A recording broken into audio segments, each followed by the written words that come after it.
Hello friends, MP महिला supervisor के इस शॉर्ट नोट्स के सेशन में आपका एक बार फिर स्वागत है। आज हम पढ़ रहे थे ग्रंथियों के बारे में, जिसमें अगली अगली जो ग्रंथि है वो है लैंगिक ग्रंथि। लैंगिक ग्रंथि के बारे में जानेंगे, तो इसके बारे में आइए जानते हैं ये क्या होती है। गोनेड्स ग्लैंड है ना, तो क्या होता है, ये फीमेल में कितनी होती हैं? 2 होती हैं, है ना, और मेल में भी 2 होती हैं। फीमेल में ओवरी होता है ना, और मेल में टेस्टिस होते हैं। ओवरी को हिंदी में अंडाशय और जो टेस्टिस है उसको वृषण बोला जाता है। इसमें ओवरी से 4 हार्मोन रिलीज होते हैं: एस्ट्रोजन, प्रोजेस्टेरोन, इन्हिबिन और रिलैक्सिन। और जो है मेल में जो टेस्टिस है उससे टेस्टोस्टेरोन हार्मोन रिलीज होता है ना। तो इसकी लोकेशन क्या है? छोटी आंत के नीचे होती है ओवरी की, और टेस्टिस की उदर गुहा के बाहर होते हैं ये, ठीक है।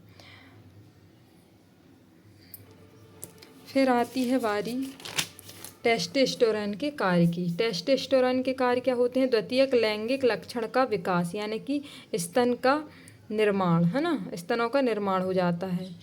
फिर अंडाणु का निर्माण करना, लिबिडो यानी लैंगिक इच्छा, वसा का संचय, स्तनम में वसा और कूल्हे की वसा, ये क्या है? एस्ट्रोजन के कार्य हैं। अब एस्ट्रोजन का निर्माण कहाँ होता है? ब्रेन से पीयूष ग्रंथि, है ना, ब्रेन से पीयूष ग्रंथि में FSH यानी फॉलिकल स्टिमुलेटिंग हार्मोन से ओवरी से थेका सेल से एस्ट्रोजन का निर्माण होता है। ये हाँ, जनन तंत्र की हम मादा जनन तंत्र के बारे में जान लेते हैं। ये क्या है? अंडाशय है, ओवरी जिसको बोला जाता है, और यहाँ से एक अंडाणु जाता है, तो ये यहाँ से एक वो क्या आता है, स्पर्म आता है, ठीक है। ये ग्रीवा योनि से स्पर्म आता है। ये दोनों वो जायगोट का निर्माण करते हैं और यहाँ आके चिपक जाते हैं, ठीक है। तो अंडा का साइज कितना होता है? 150 माइक्रोन, और शुक्राणु का साइज होता है 3 माइक्रोन, ठीक है। फिर आती है प्रोजेस्टेरोन की बारी। प्रोजेस्टेरोन क्या होता है? प्रोजेस्टेरोन देख लेते हैं। ये जो अंडा है जिसको एग सेल कहते हैं, है ना, एग सेल, वो अगर एक उसमें लेयर आती है उसको प्राइमरी फॉलिकल बोला जाता है। 2 लेयर आती है तो सेकेंडरी फॉलिकल कहा जाता है।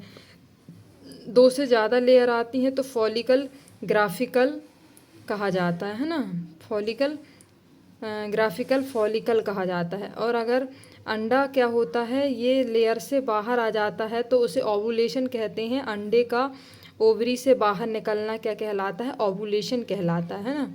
और जब क्या बोलते हैं, जब क्या जे 6वीं स्टेप कॉर्पस लूटियम, यानी कि यहाँ पे क्या होता है? Formation of progesterone hormone. यहाँ पे ही जब ये बाहर आ जाता है अंडा, तब क्या होता है? प्रोजेस्टेरोन का निर्माण होता है, जिसको क्या बोलते हैं? कॉर्पस लूटियम, ठीक है। फिर आती है मासिक चक्र की बारी। ये कितने दिन का साइकिल होता है? 28 दिन का। 1 से 7 दिन रक्त स्राव में जाता है, 7 से 14 दिन अंडाणु का निर्माण होता है, 14 से 21 दिन ओवुलेशन की प्रक्रिया होती है, और 21 से 28 दिन एग सेल क्या हो जाती है? डीएक्टिवेट हो जाती है। फिर आते हैं प्रोजेस्टेरोन के कार्य। प्रोजेस्टेरोन का निर्माण, कॉर्पस लूटियम अभी बताया हमने उसका निर्माण। इसका कार्य क्या है? गर्भाशय की दीवारों का निर्माण करना। प्रोजेस्टेरोन का कार्य है गर्भाशय की दीवारों का निर्माण करना, है ना।